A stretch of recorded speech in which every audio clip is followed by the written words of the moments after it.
Hey guys, this is No Solution. I'm Scott, and as I will not shut up about, it's been a week since I did the stream with Jeff at his channel Gas Masks and Hand Grenades about the Steve Hogarth era of Marillion. But I realize it's not really a very efficient or user friendly way for a new fan to kind of learn about the band. This was more kind of just a discussion for nerds who are already into them.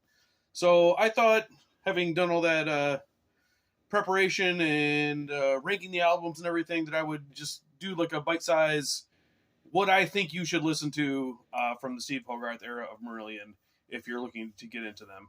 And I'm kind of focusing this more on people who aren't that into prog, not into like the epic 20-minute songs and whatnot. So trying to keep the song lengths in mind too. So and if you like what you hear, maybe you'll branch out to the a bit more challenging stuff. But so not really covering the Fish stuff here. There's only 4 Fish albums, so it's easy to check those out if you want to. If you want my recommendation for a starting point, it's Misplaced Childhood. It's their kind of considered to be their masterpiece and has all the hits on it. So for Fish, I would say start at Misplaced Childhood, their 3rd album from '85, I believe. So let's get into the Steve Hogarth one. So they have 15, depending how you count. I think we settled on 15 full-length original studio albums. There's also ancillary like unplugged albums and orchestral albums and a slew of live albums. I don't even know how many. I've got a lot. But anyway, we'll focus on the full-length albums. So I'll bring them up and say a little bit about them and let you know what my ranking was of them.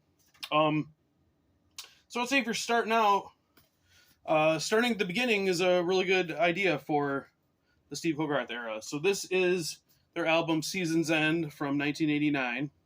This is the new version with the new cover. I ranked it number 3 out of 15, so I ranked it near the top. And just a very accessible set of songs, but it still has that Marillion feeling. There are a couple that, veer into like the 8-minute territory, but you guys can handle it. It'll be okay. Easter, their biggest hit, is on here. Biggest hit of the Hogarth era. Just up and down. It's all killer, no filler. Even the songs that aren't as well known, like Holloway Girl and Berlin, are fantastic. It has After Me on here, which is on the list of Marillion songs that make me cry. Hooks in You was the first single. Very atypical of Marillion, but just kind of a fun 80s upbeat rock song that I think anyone could enjoy if you are into kind of that era of rock and pop music.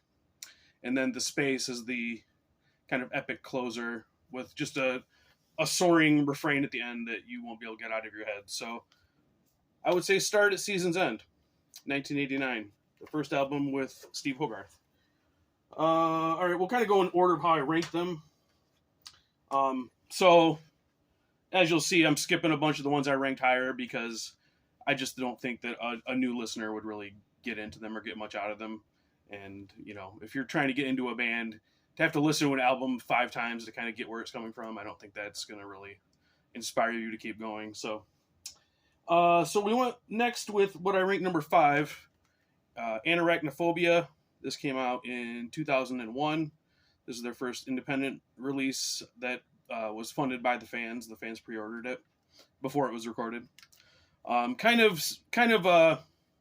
a bit of a disagreement between the 3 of us on the stream about where this ranks, but I do think this is kind of like them coming out of the not sure what they're doing, experimenting, and maybe not working so well, and coming back to the Marillion that we love.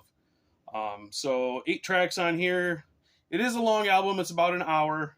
Songs can get a little long, but Between You and Me, Map of the World, Separated Out are all fantastic rock singles that I think anyone could get into. And then we've got kind of the spacier, longer songs like When I Meet God, which is the name of my channel is from a lyric from that song. And This Is the 21st Century, another long one, but just very beautiful. So Anoraknophobia is the next one I recommend. This is their, I don't know, I lost track of the numbers, but I ranked it number 5 anyway. So next, we'll go with the one I ranked number 6, and that's 1995's Afraid of Sunlight. This is their last one on EMI, and the previous album, Brave, is a long concept album, very epic. Everything connects to each other. Not one I'd recommend for a first-time listener, unless you're super into progressive rock, in which case, go for it. But then again, if you are, you probably already know it. So this is just a great collection of songs. 8 songs again. Beautiful is as the name would say, a very beautiful ballad that I think one of those songs that should have been a hit. Like, I know a lot of the music I like is not popular, and I understand that, but sometimes I just hear a song like, why was this not a giant hit? A lot of fan favorites on here. The opening track, Gazpacho, is incredible. Cannibal Surf Babe is kind of like a Beach Boys inspired song that's very fun. We've got Afraid of Sunlight, another emotional ballad. Beyond You, which is kind of like a Phil Spector inspired Wall of Sound song. And then King, the closer. Very, very, very emotional, and always brings the house down live. So I would say check out Afraid of Sunlight. And then this one, I ranked this 13th of 15. That being said, I like all the Marillion albums to some extent. And I think this is a good album. Holidays in Eden. This came out in 1991. And this was the second album of Steve Hogarth. And this was kind of the record company saying, all right, guys, we need some hits. So here's your pop producer, and let's hear some pop songs. So this is their poppiest album. A lot of love songs on here, but kind of the middle of it gets a little dragged down with all the love songs and kind of ballady stuff to me. But the beginning 3 songs, Splintering Heart, Cover My Eyes, and The Party, are all fantastic. Cover My Eyes is maybe the catchiest Marillion song of all time, I think. Once you hear it once, you'll be singing along to the chorus every time. And then the final 3 songs are kind of like a song suite that go into each other. And then just a you can't take the prog out of them. The prog's still in there, but there's a kind of a pop sheen over the album. So I ranked it number 13, but I still like it, and I think it would be a good album for someone who is not familiar with Marillion to kind of dip your toes into. All right, where are we at? Oh, nice. Okay. And then this album, Marbles, which came out in 2004, was all 3 of us, Jeff, John, and myself, all agreed this is our favorite of the Steve Hogarth albums. So this ranks number 1. I'm putting it at the end here because it's a bit more challenging.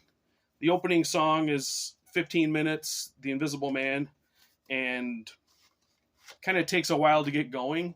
So you need some patience with it. Here's the inside.